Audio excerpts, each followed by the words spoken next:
Yeah, sure thing. All right, can you guys hear me? hmm All right. Callan Contreras, I'm the Historic Preservation Officer for Austin's Planning Department. And I am so happy to announce that the City of Austin Historic Preservation Office has partnered with Austin-based planning and management firm HHM and Associates Incorporated. I'm here with Emily and Christina to survey historic resources in downtown Austin and our adjacent neighborhoods. So this survey has been documenting the area's architecture and history through archival research, oral histories, and on-the-ground building documentation. And Emily, Christina, and their team will complete the survey early next year. Just a reminder that historic resource surveys are information gathering efforts only, used as planning tools to identify properties that may be eligible for designation. So surveys don't include any kind of zoning or land use changes, and all of the building documentation that the HHM team does is from the public right-of-way. So this project is going to document our architecture, history, and culture to aid in a couple of different efforts. First, to promote heritage tourism and to help meet the goals of the upcoming equity-based preservation plan. So HHM is going to make some recommendations, middle future landmarks, National Register properties, local historic districts. However, again, this isn't a project that will include efforts to actually designate these properties or historic districts. They're not going to change any zoning. Any future historic zoning would have to be initiated by the community, and it's going to have to follow our regular separate public hearing process for zoning changes. So today, you're invited as community members and stakeholders to provide input on the important stories and places within the survey area in an online questionnaire, which Emily and Christina will introduce a little bit later on in their presentation. So I will turn it over to them. Thank y'all for coming. Oh, and Thanks, guys. I'll be monitoring the chat too as y'all present. Thanks, guys. Welcome. My name is Emily Payne. I'm an architectural historian with HHM Associates here in Austin. HHM is an Austin-based firm. We specialize exclusively in historic preservation consulting. And we've been in Austin since 1983. We've been working on a series of projects over many years to survey with the city of Austin. And it's really a privilege to continue to do this work together. Okay, we have a little presentation to describe the project, and then we'll walk through a questionnaire to gather your input and open for questions at the end. Okay, so let's see.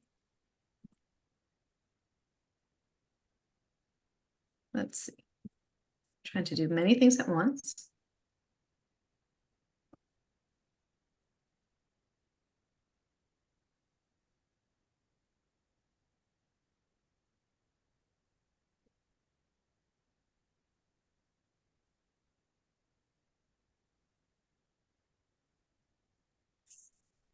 You see the full screen presentation now? Yes. Good. Okay. So our agenda, we'll walk through the survey boundary, the project schedule and our status where we are right now, the scope and methodology for the project, some frequently asked questions about surveys in general, our opportunities for input, and then open for questions. So our survey boundary goes from roughly I-35 to Mopac, from Lady Bird Lake to Enfield/MLK. It jags a little bit along Peace Park. The cutouts that you can see in the middle of that survey area are designated historic districts or recently surveyed areas. And that data will be knit together with this data. And we're surveying through 1979. Resources constructed through 1979. So we have data about everything, but we're taking updated photos and gathering notes about things through 1979. So our project schedule and status. We kicked off the project in October of 2023. We started out by developing a fieldwork methodology with the city, consulting with the city to finalize that. In the spring, we did field work and had an initial public meeting and then you may have seen us out and taking photographs in the spring, earlier this spring. And we've now been working on a research design to supplement our field findings with research. And now we're in this research and community input phase that will last through the summer until August. Taking feedback we get from the city, taking information that we find through research and synthesizing that with our fieldwork data. And then we'll move forward to presenting a first draft to the city in October, a second draft that'll be released for public review in January, and then finalizing the project in February 2025. Okay, what have we surveyed so far? You can see all of the green dots have been surveyed, and the gray dots are the recently surveyed data that we're knitting together with our survey data. So we've surveyed 1,881 individual resources. We've completed city directory research and occupant research for all historic age resources that retain integrity and are not previously designated. So we're currently evaluating the cultural significance and the historical significance of those buildings and reviewing eligibility for a National Register and local designation, both as districts and as individual resources.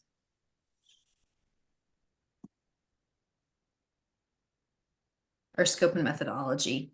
So we use GIS to prepare the data and to survey. So we created survey forms in GIS that integrate all prior survey data, everything that's in the CAD database, everything we know from other resources. And as you can see, this is a very complicated survey area. There are many, many individual landmarks, individually listed National Register properties, local historic districts, National Register districts, registered Texas historic landmarks, all overlapping. So we have all of that data pulled together and compiled before we go out into the field and trying to reevaluate these resources and reconsider existing designations based on current interpretations of guidelines. So what will we end up with? We'll have a reconnaissance level documentation form that we in the field gather all of the data needed for this, and then we're working on the history data now. This is a form that from a recently completed HHM survey of the North University area from North Hyde Park. So we pulled together photographs, information about the type and materials and architecture of the building, the occupant history, and then what thematic historic associations those occupants might have.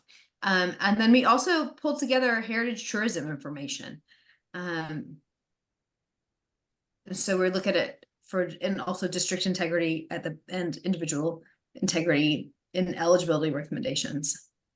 And then for resources that are recommended individually eligible for either the National Register or for landmark designation, we pull together even more data. So there's more detail about the windows and the porch posts and the architectural character, but there's also more information about why we think it's eligible for listing in the National Register or as a local landmark, which criteria it meets. We're really trying to give the property owner everything they would need if they opted to pursue a designation. And we do the same thing for our historic districts.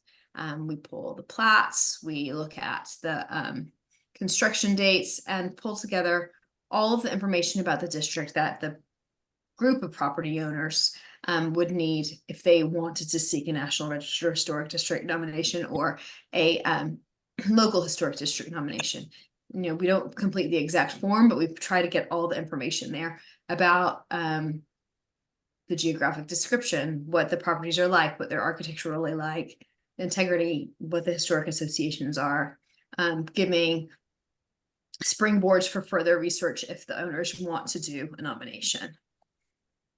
Again, this is an example of what we would do, pulling together the historic plats, providing an inventory, trying to give the property owners that information that they would need to move forward.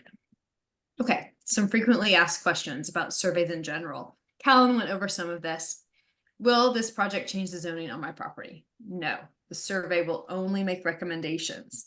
No one is going to go out and do a designation. That's an owner initiated process typically. Will this project change my property taxes? No. If I want to designate my property based on recommendations, how will that work? So if a property owner chooses to designate a landmark or a historic district based on the recommendations, that will entail a separate rezoning process. So the City of Austin Historic Preservation Office would help guide you through that process, or the Texas Historical Commission would help guide you through the National Register process. But the survey is just recommendations. That process will not be initiated as part of this project. Okay, if I choose to designate my property, will my taxes change? And that's a big maybe. So local landmarks are currently eligible for a partial property tax exemption, and local historic districts currently can receive a tax abatement for qualified rehabilitations. There's some links in here. This presentation will be on the website if you want to go on later and pull out the links. I can also put this link in the well, I guess I can't put that link in the chat. We can maybe do that later. Or National Register resources that are income producing or used by nonprofits can also get tax credits for qualified rehabilitations. So I know that's a complicated answer. If you have specific questions about that, we can go into that more later, and we'll try to give you some more information. Okay, opportunities for input. So a little bit of where we are. We had our first public meeting in December of 2023. That was on KXAN. If you want to see that meeting, that news report about that meeting, we presented to the Downtown Commission in March of 2024, and here we are now. Moving forward, we have a project questionnaire. I can hopefully put this questionnaire, link into the chat. Or you can go to the QR code and hopefully we can do this questionnaire together. Take a little time to get started on it. I know that it is a little bit long and complicated. We might not be able to do the whole thing, but if everyone can, I've put the questionnaire in the chat and I'm going to switch my screen share and go to the questionnaire. And we can walk through it together. I'll give everyone a little bit of time to get there if they want to. Does anyone have any questions? Does anyone have any trouble getting there? I don't know. Let's see. Should be a Link link in the in the chat. questionnaire. Right here. Can the questionnaire be started now and then resumed later? Yes, the questionnaire can be started now and resumed later. Yes. So you can start it and resume it later. So the goal of this questionnaire is to inform our survey. It's going to be open through mid-June. So you don't need to do it now. You can get started now, or you can just kind of look at it now and go back to it later. And the questionnaire will be on the website, the City of Austin website. So if you look in the chat above, at the top of the chat, there's a link to the current project page. So if you want to go back to it, it will be there. So the goal Emily, is. Can you Yes, go back to the QR code real quick? Someone's asking absolutely. for it in the chat. There we go. Here with the QR code for just a minute.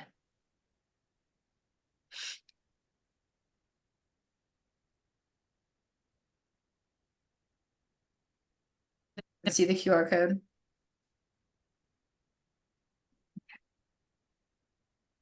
Okay.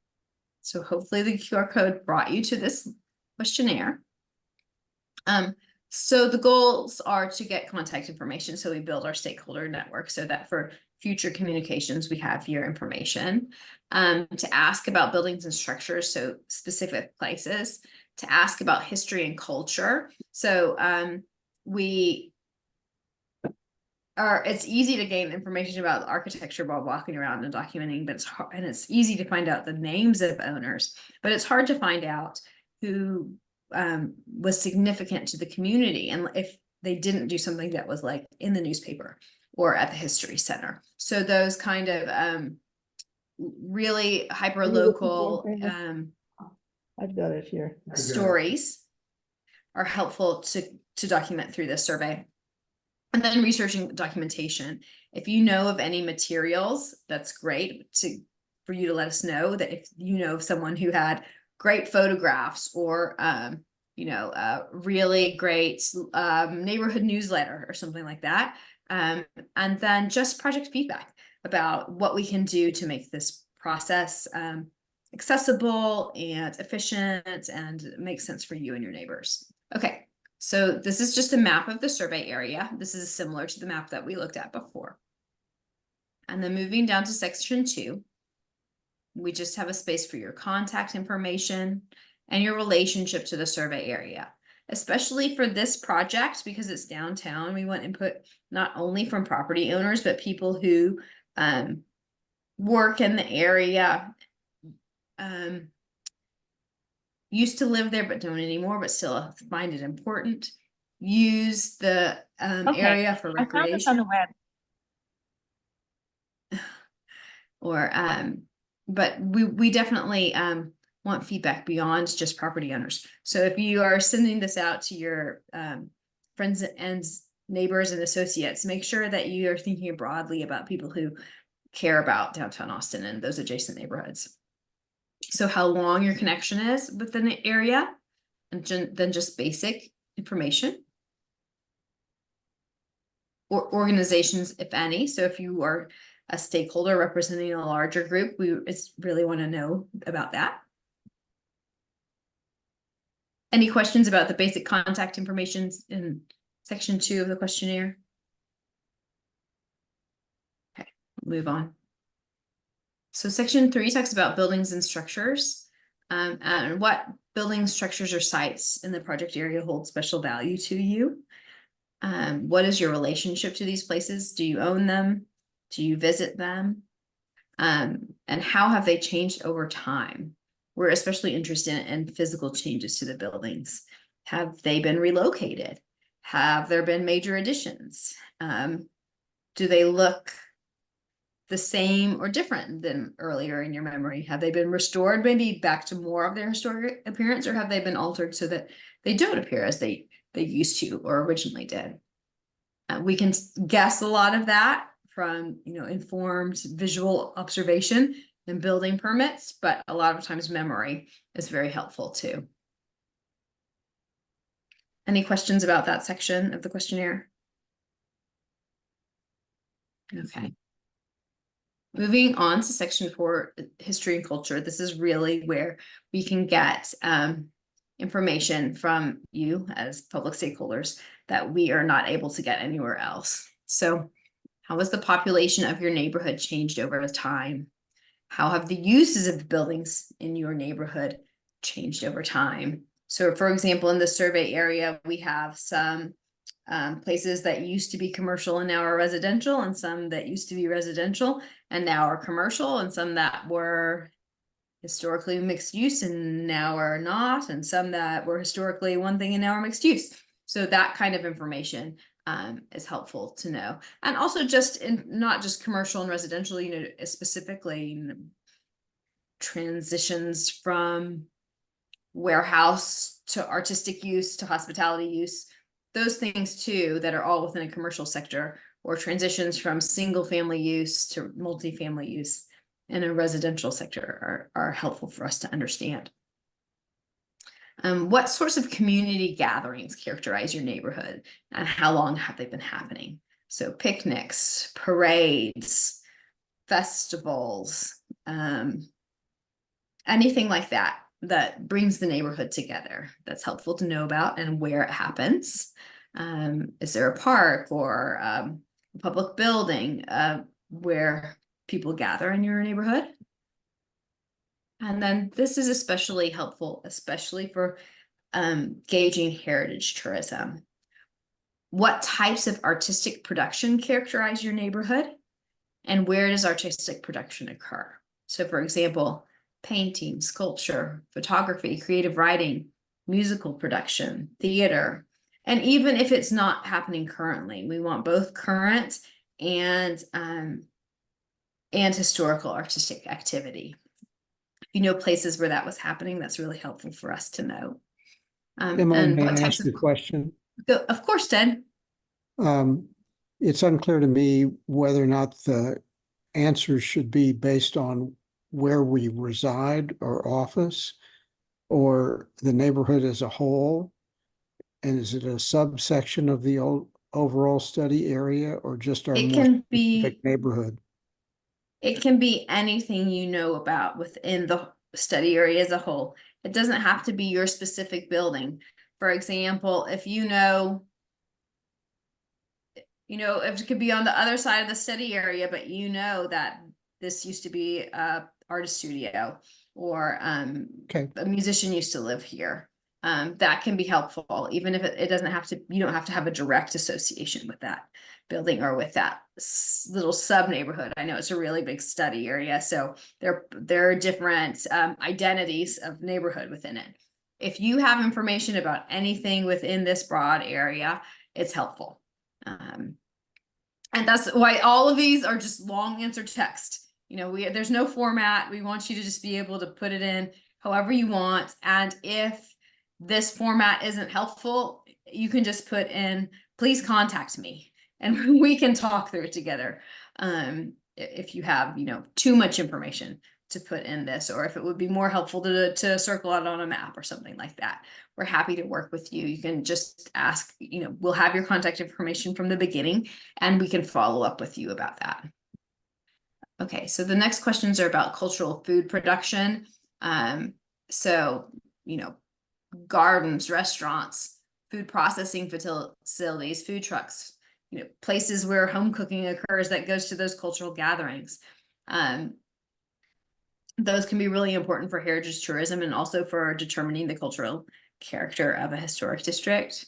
And do you know any individuals or organizations that have significantly impacted the history of your neighborhood? Neighborhood activists, people who made a big difference in the zoning and planning of your neighborhood, or the development of your neighborhood, the landscaping and gardening of your neighborhood. Those people we want to know about, and which places are associated with those significant individuals and organizations. Especially the people who aren't going to be in the newspaper necessarily, the really hyper-local community leaders. Okay. And continuing on to section 5, research and documentation. This is just asking if you have any documents that you would like to share, such as photographs, newspaper clippings, etc. If so, to describe that information, and if you know anyone else who might have helpful information. And then collecting oral histories will be part of this project. So if you would like to provide an oral history, or you know anyone who you think would be especially helpful to provide an oral history, to provide those names. And if you do have something, we will follow up with you to determine, what you're comfortable with in terms of sharing the information, how we can process it in a way that will keep it safe and make you feel comfortable, whether we can photograph it, whether you're not, whether we just can look at it, just look through it with you there, but you're not comfortable with reproducing it. We want to be respectful, and we will follow up with you and determine what feels good, right to you about sharing those materials. Okay, and then just if you have any other comments, you can provide them too. Okay, so we're going to go back to our PowerPoint now, and just, well, if we can. So all of that will feed into our draft report. The first draft will be in October, and then the second draft will come out in January, and then that will also be an opportunity for comment. So if you have given your name to sign up for this meeting, if you complete your questionnaire and provide your contact information that way, we will make sure that you are notified when the draft is released for public comments. And if you know anyone else who you think will want to review the draft, please make sure that they complete the questionnaire, even if they don't do anything other than their contact information, because that helps us build our network of people who we can notify. when the draft comes out. There also will be another public meeting at that point when there's a draft released. Okay, questions?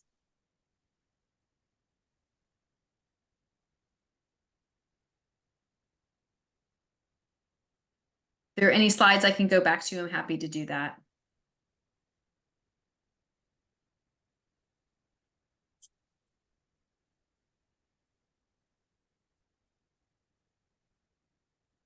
Stop share if we want to just chat more informally for a little bit. Emily, this is Steve Merle. Can you hear me? Yes, Steve. Yeah. So and I might have missed the first part of this meeting. Is the city or historical commission just collecting this data? Is there a purpose behind it other than just kind of cultural collection of data, or what's the reason? Yes, I'll give a little summary and then I'll let Callan hop in too. So the city uses this data for a number of different reasons. One, it to proactively notify owners of historic buildings what their options are, to notify, potential home buyers of what their options are, what incentives are available to them. Two, and they use it to help guide review of demolition permits and changes in historic districts. Right, there's so many historic districts right now that are already reviewed for alterations or demolition by the Landmarks Commission, and they need updated data to make sure that they're being efficient with those reviews. But the goals are really predictability and efficiency for the processing for the preservation office. Callan, is there anything else? I think you got most of it, Emily. But just want to point out that this is part of an effort that began way back in 2016 when HHM first recommended a set of, I think, 26 survey areas, kind of ranked based on, oh gosh, I think it was how fragile they are, how many estimated resources there were, and sort of how, I think dates were the other. Right, it's age and then threat of demolition, the number of demolitions, and what was happening prior and still happens in other areas is that, as things come in through the preservation office for a demolition permit, they are reviewed for their eligibility, but it's really hard to review the eligibility of one resource in a vacuum when you don't have documentation about comparable resources across the city. Right? Like, is this special or not? And you don't have time because there's a ticking clock for those demolition permits to do the appropriate level of contextual research and historical research that enable you to understand what's rare, what's not rare, and to make sure that we're making consistent recommendations. That's a big part too. When we have a big survey area and a big data set like this, now we're getting into 10,000 plus resources that have been surveyed in the past 10 years. We have a big data set that we can make sure we're being as consistent as we can to be, really try to be equitable or assist the city to be equitable in those recommendations and predictable.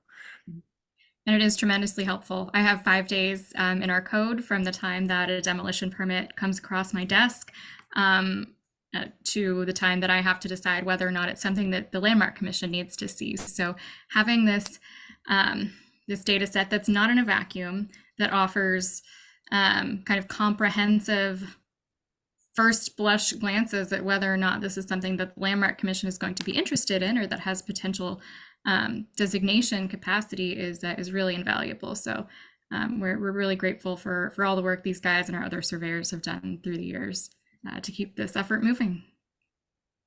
Thank you. Ms. Warner, I think you're muted.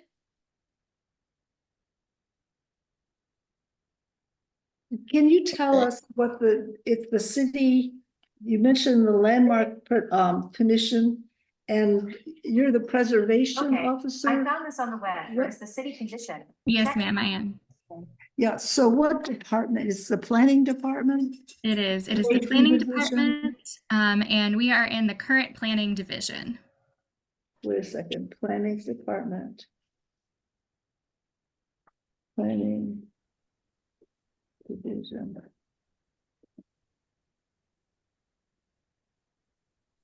And it's the preservation office. Yes, ma'am, preservation office. Okay, great. So Thank if you go in that chat, if you go to that, at the beginning of the chat, the link to the current projects, Uh-huh. that will be within the Historic Preservation Office. Okay, great. Website. Thank you so You much. can maybe, I have a question. Can you hear me? This is Paul Gosling. I'm with Judges Hill. okay, What is the interplay, if any, between this project and the impending major changes to the land development code?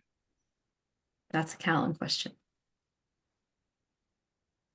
And I can answer a little bit of it, but the survey efforts, we actually started trying to get the survey underway back in 2020.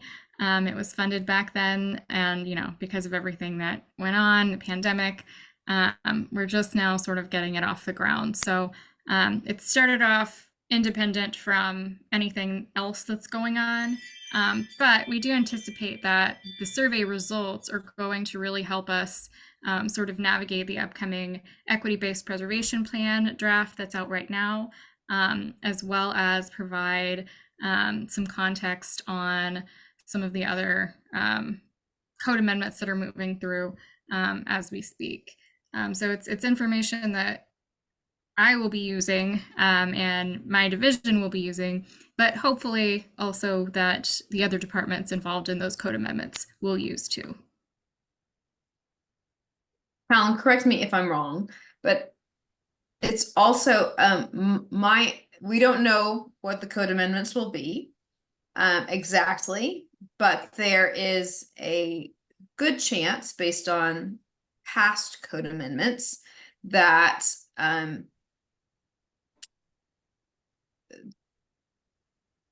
designated local historic districts will stand, and within those designated local historic districts, their design standards will continue to apply.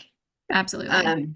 So it is good for there are so many designated districts and current designated landmarks within this area.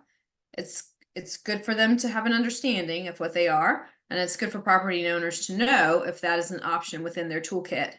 If they want to choose to look into landmarks or historic district zoning, because it is anticipated that the historic district design guidelines would trump other sections of the development code. Absolutely. That's something that we are currently working very hard to keep in place.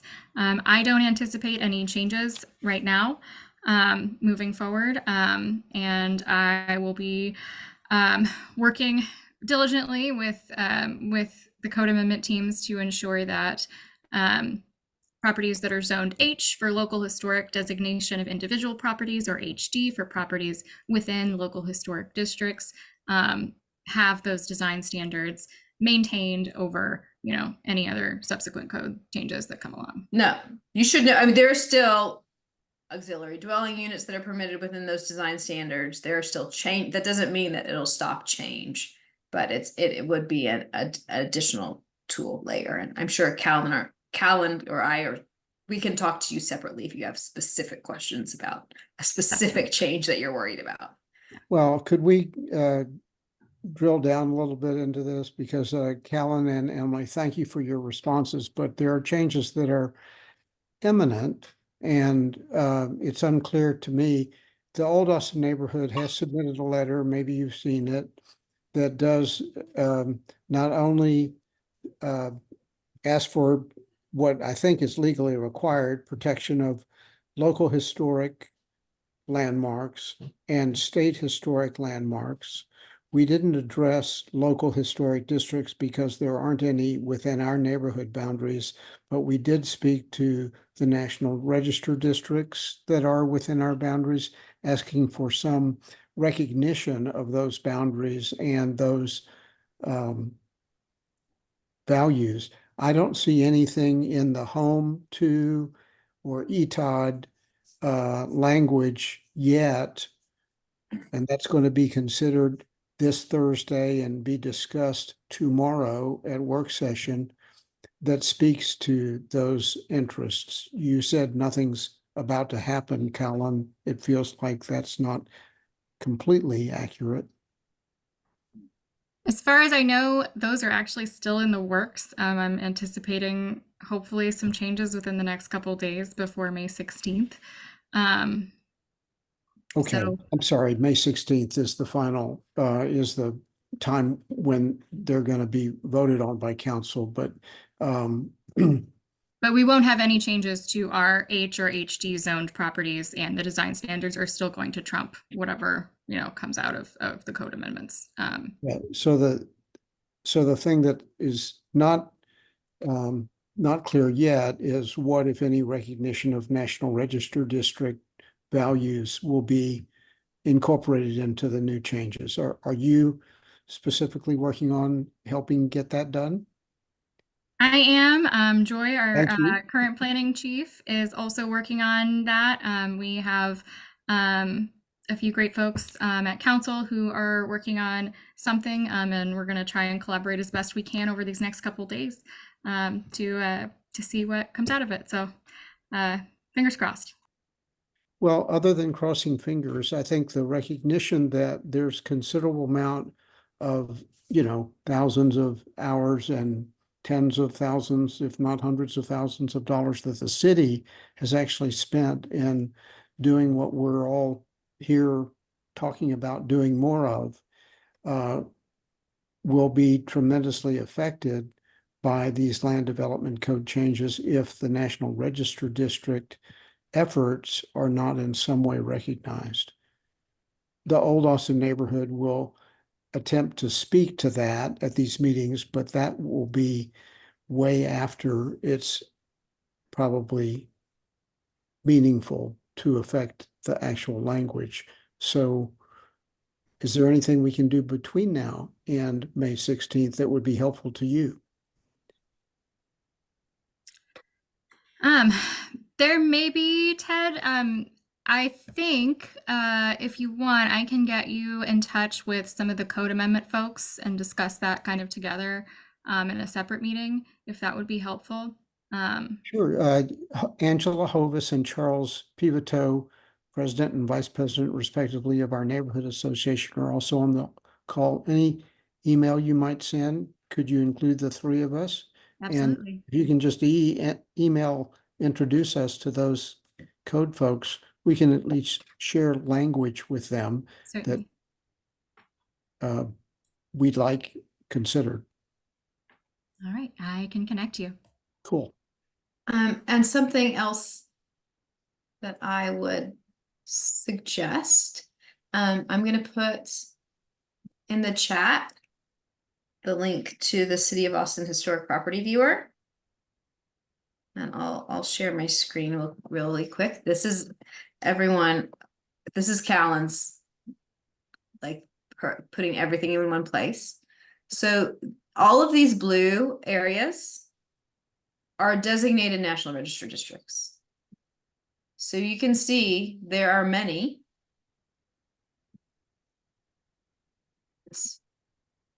Hopefully you guys are talking to one another. But if you are not thus far, so there's just in the survey area, well, there's Rainy Street, which is mostly gone, but East Strict Street, Congress Avenue, the West Downtown District, the West Line District, the Old West Austin District, just right together, and then, Travis Heights. So there is a strong collection of National Register districts. And the one thing I would say is hopefully you guys are working together. respectively, the vast majority of those properties are outside the light rail half mile on either side of the light rail lines, mainly the Guadalupe line, at least to the river. It largely affects Hyde Park and Old Austin. So we haven't been communicating between different National Register districts. There's not a group of National Register districts communicating with each other right now. But anyway, you can, if you want, if there's anything you can do to facilitate that, I'm sure we'd be open to it. We have a question in the chat. If a property owner or a neighborhood wants to use the survey to apply for historic designation, is there a time limit that they can opt in using this information? So, that's a little bit of a complicated question. The National Park Service currently, if you're looking for a National Register designation, it's not a hard and fast rule, but lately they really like the photos to be no more than 2 years old. These photos date from February, March 2024.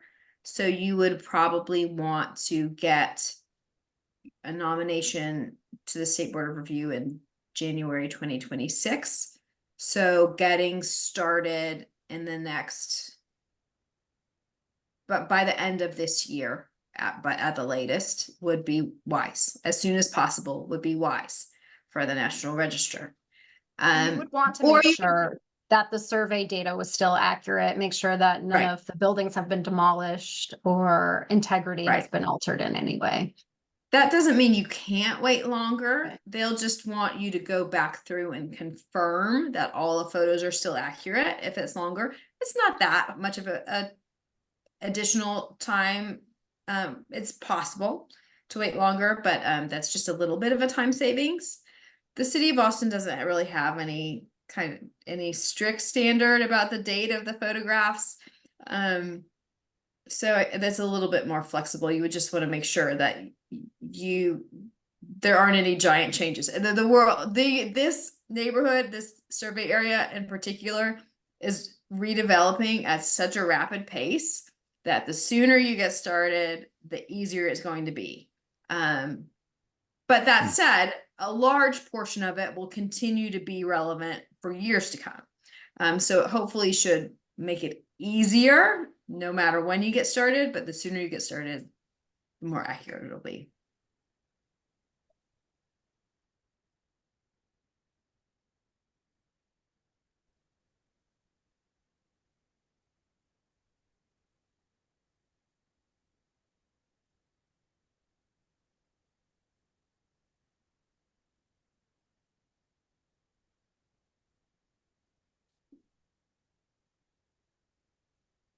I have one question. With the work that is involved in this particular project, would a neighborhood be able to use the data set and so forth if they wanted to initiate a National Register district process? Absolutely. Ted is, as you know, so HHM worked with the Old Austin Neighborhood Association and with Ted and Charles and a number of other community members to do a survey in 2019, similar to this. And then that resulted in the designation of the West Downtown National Register District.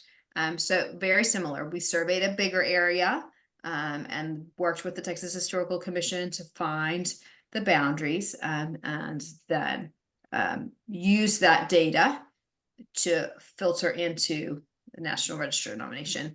And it definitely facilitated the process. There still is more work to do. A National Register nomination requires more writing, more narrative than will be in this report, but the meat of the report is all there. And it definitely is much faster and easier to pick this up and to move forward with it once you have the survey part done. Just to get a little personal and to close the loop, I hope, Paul, you don't mind. The Judges Hill neighborhood, at least some folks in Judges Hill, have considered the idea of a National Register district, but instead of having to raise a few tens of thousands-ish of dollars to do this kind of surveying initially. City's doing it for you in Judges Hill right now through this. And so that would move forward the possibility of a National Register district for Judges Hill a considerable way, without anybody either having to say yay or nay to it. It's happening.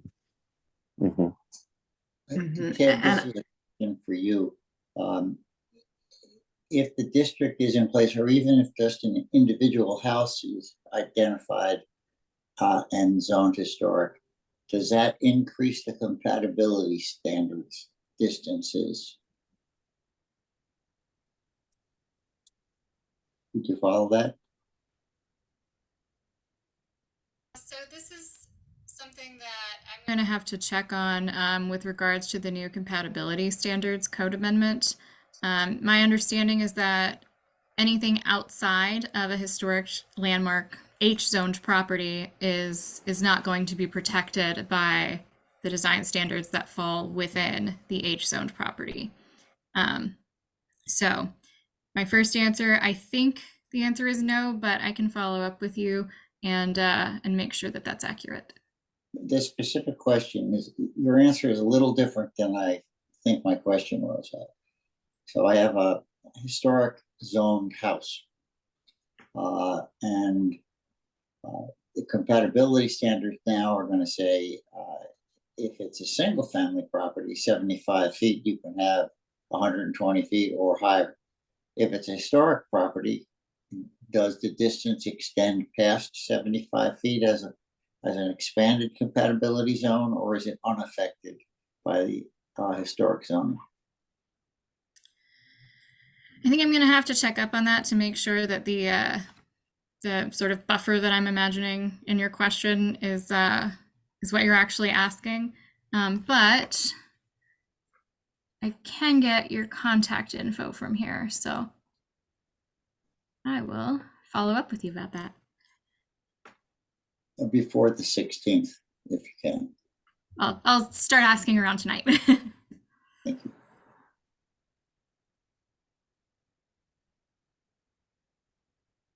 And for those of you, I think we've kind of talked a lot more about the residential area and on the western half of this project area, but want to make sure that we can get feedback too, and if you have any questions about the more commercial downtown area, that we have an opportunity to talk about that too, and pass it along if you have friends and colleagues who are interested in that area, because there are a lot of changes in that area too, but there still is a lot of historic material there. So we want to make sure that those people have an opportunity for input and to ask questions too.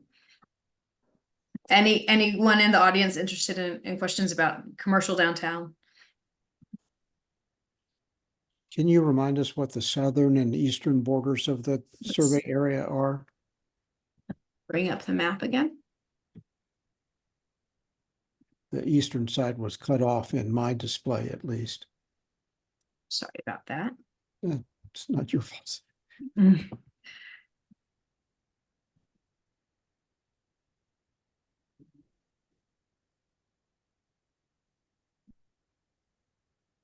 Making it harder. There we go. So it's Lady Bird Lake, Mopac to 35, and Field, west of Lamar, and MLK east of Lamar. So, and if we go to the map that shows the intersection, this one, so, you know, we're intersecting the Capitol, the current Congress Avenue Historic District, and the current 6th Street Historic District. But there's a lot of other historic fabric, as you can see, around here. And then this sector, especially northeast of the intersection of Congress and 6th Street, has a lot of mid-century resources that were not considered historic at the time that the Congress Avenue and 6th Street districts were listed. But there are a lot of old buildings that are more than 50 years old now there. So there's a lot of fabric to discuss.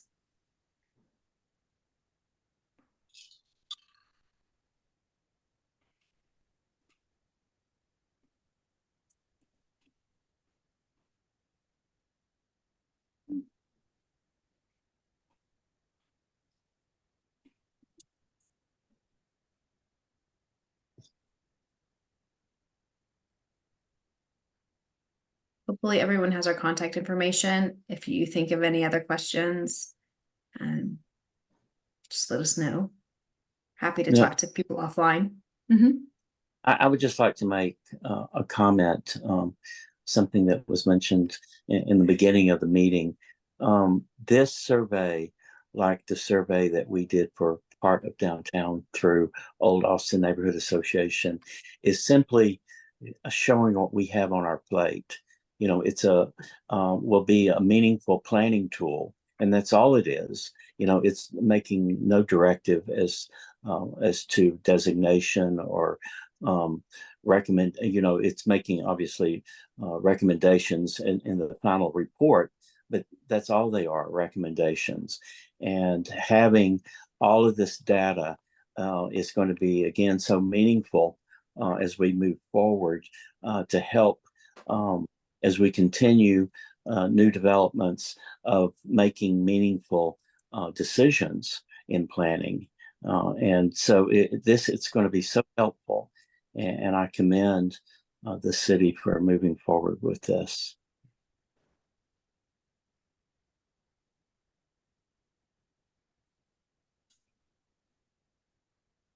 Thanks so much, Charles. I really hope that this survey information is going to be useful to us and to our process, but also useful to everybody within the area and everybody in Austin, because this is really capturing the heart of our city.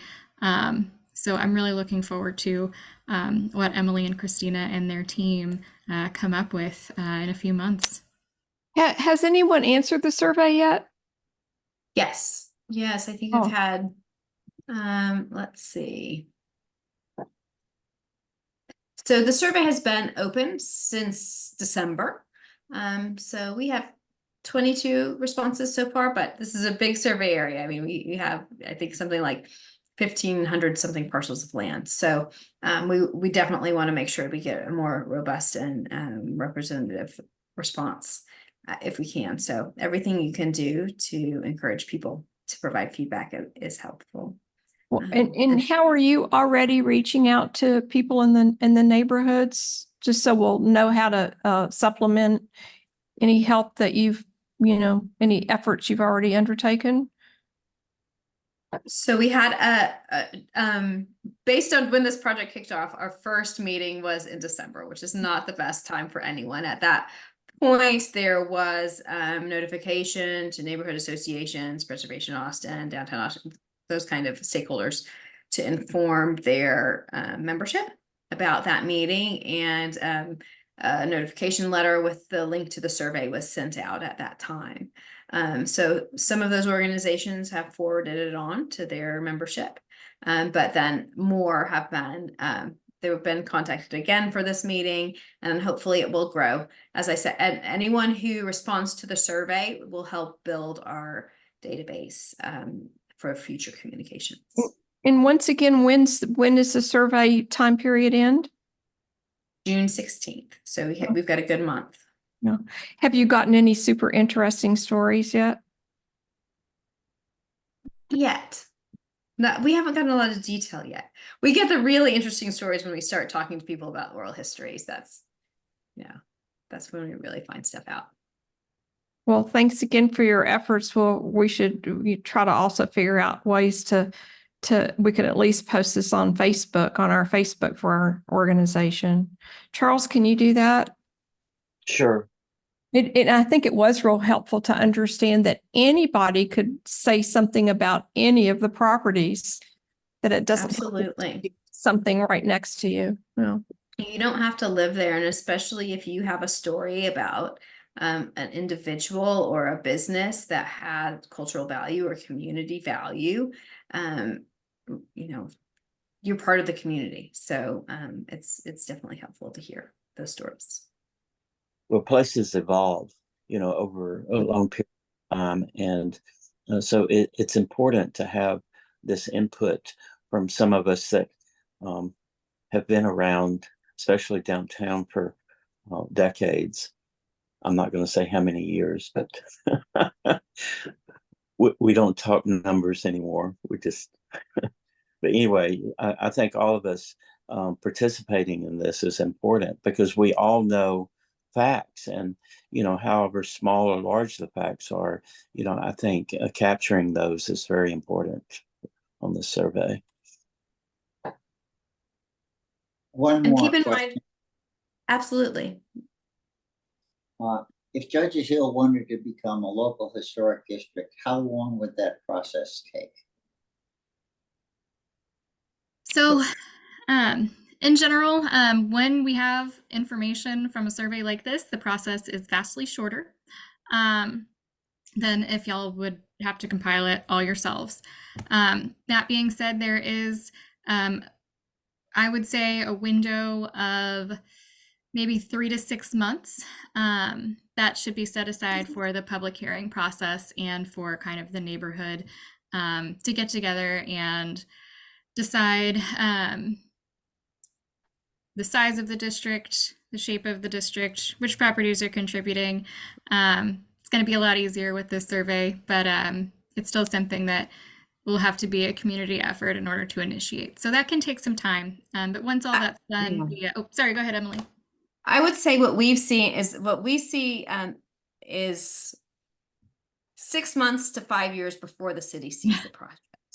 Because it's really, for a local historic district, we will provide an eligible boundary. However, given current state law, you need to find within that eligible boundary what's probably going to be a smaller boundary where you have 100% or near 100% owner support. Okay. So that's not the application process, really. That's just a neighborhood process. And to get that buy-in. And that's something that a consultant can help facilitate, or the neighborhood can help facilitate by hosting meetings and, making sure that there's correct information. But it really needs to be a neighborhood decision about, is there buy-in? Do you want to invest in the process even if there isn't buy-in? Do you want to have even if it's just one block face, but where there's buy-in, and there's no right or wrong answers. That's really just a community decision. Well, the wrong It answer hits is the 5 ground. years. Ooh, There's a question. Is there a requirement for 100% buy-in? Colin, do you want to explain that? it is not technically a requirement. Our code requires 51% at a minimum. However, state law now allows folks to opt out of being included in a local historic district. And that is complicated by the fact that our city code does not allow sort of donut holes in the middle of a district. So as close as you can get to 100% buy-in without having a hole in the center of a district is going to be ideal. And what this looks like in practice is maybe a smaller area, maybe, it's got teeth like a comb, and that is technically allowed.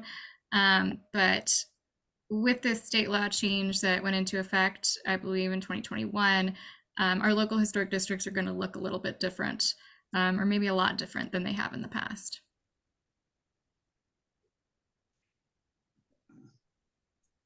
So if I'm a developer and I'd like to buy a historic house or two adjacent historic houses, and I do that, can I tear them down and build a 120-foot tall building under the new land development code? Building is designated as a historic landmark, or buildings, if they're designated as historic landmarks, the chances that the Historic Landmark Commission, Planning Commission, and City Council will allow a tear down are extremely slim, and that is never something that staff would recommend for an H-zoned property. Okay.